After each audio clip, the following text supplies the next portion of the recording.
April 15వ తేదీ మంగళవారం బంగారం ధరలు భారీగా తగ్గాయి. 24 క్యారెట్ల 10 గ్రాముల బంగారం ధర 95,930 పలికింది. 22 క్యారెట్ల 10 గ్రాముల బంగారం ధర 87,950 పలుకుతుంది. 1 కేజీ వెండి ధర 97,080 పలికింది. బంగారం ధరలు గడిచిన వారం రోజులుగా భారీగా పెరిగాయి. బంగారం ధర ఆల్ టైమ్ రికార్డ్ స్థాయిని తాకి ముందుకు దూసుకెళ్లింది. ఒక దశలో బంగారం ధర 97,000 రూపాయల సమీపం వరకు వెళ్ళాయి. కానీ అక్కడి నుండి నెమ్మదిగా బంగారం ధర తగ్గడం ప్రారంభించింది. ప్రస్తుతం బంగారం ధర 95,000 రూపాయల వద్ద ఉంది. ఇక్కడి నుంచి బంగారం ధర భారీగా తగ్గుతుందా లేక పెరుగుతుందా అనే సందేహాలు ప్రజల్లో వ్యక్తమవుతున్నాయి.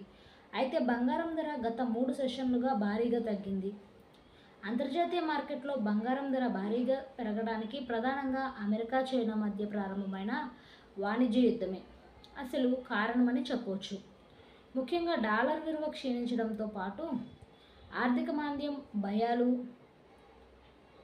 మార్కెట్ను కుంగదీస్తున్నాయి. ఈ దెబ్బతో బంగారం ధర భారీగా పెరగడం ప్రారంభించింది.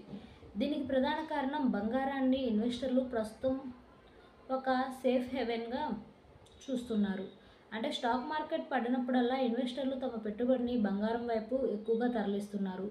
ఫలితంగా బంగారానికి డిమాండ్ ఏర్పడి బంగారం ధర పెరగడం ప్రారంభించింది. ప్రస్తుతం డిమాండ్ అధికంగా ఉండడంతో బంగారం ధర ఏకంగా ఆల్ టైమ్ రికార్డును దాటేస్తుంది. ముఖ్యంగా అమెరికా డాలర్ బలహీనపడటం వల్ల ఇన్వెస్టర్లు ఎక్కువగా బంగారం వైపు అడుగులు వేస్తున్నారు. విజయంట్రీ కమోడిటీస్ ఎక్స్పర్ట్ నితేష్ షా మాట్లాడుతూ ప్రస్తుతం మార్కెట్లో బంగారం అత్యంత సురక్షితమైన ఆస్తిగా పేర్కొన్నారు. దీంతో బంగారానికి భారీగా ధర పెరగటం ప్రారంభమైంది.